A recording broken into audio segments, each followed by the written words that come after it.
I first heard about Islam through Sheikh Dr. Abdul Qadir Sufi, who was a neighbour of mine in the late 60s in the World's End in Chelsea.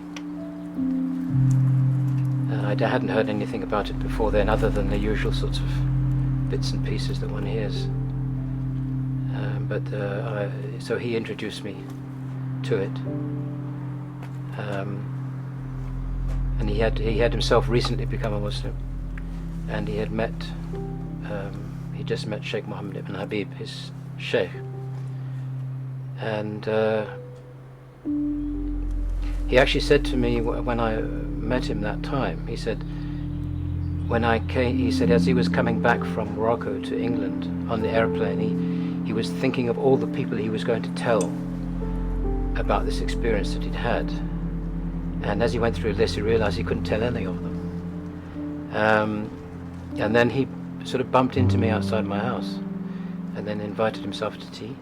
And then we had a tea with him. That was my wife of then, and he started to tell me about, not so much about Islam really, more about Sheikh Mohammed Habib and his experiences with the people there in Morocco. I was a child of the 60s, and I did most of the things that you hear about what happened in the 60s. So I had lived that life. In fact, I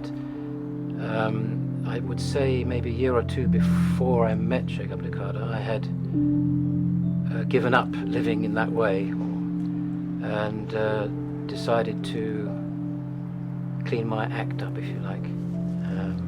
So I'd stopped drinking and all of those things, and I don't know why, but I decided not to eat pig anymore and things like that. And the seriousness of looking began when I was riding on a motorcycle down Penzance Promenade, and I was a miner at the time, which is quite a dangerous occupation. And it just came to me that if I got knocked off the bike, what was all this for? And I couldn't. And in a way, then I was certain that there was an answer to this. It wasn't just nothing.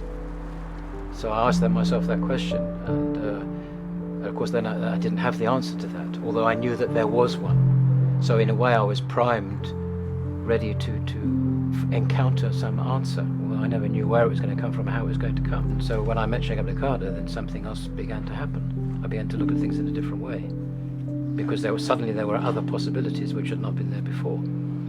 So if you like, one was coasting along, and in that coasting one met Sheikh Abdul Qadir, who presented something else which made complete sense. I had a kind of an epiphany on top of a double-decker bus. I just sort of broke down and realized that I had to do this thing. So then I went to see him and I said, I want to become a Muslim. And then he actually said, wonderful. He says, go and see the Raja of Mahmoudabad, who was the director of Islamic Culture Centre at the time in London. And I went to see him and I took the Shahada with him. It is a leap. It's not a calculated intellectual decision. You have to get to a certain point, and then you have to make a jump, which is the becoming a Muslim. Because as soon as you become a Muslim, then there's a lot of things that you have to do and obligations that are upon you. So that's a leap. It's not. Also, the thing is, and if you're not sure, don't do it.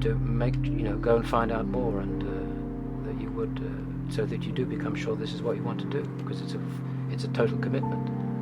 And if you don't, like anything, if you don't take it on completely, then you're going to falter at some point.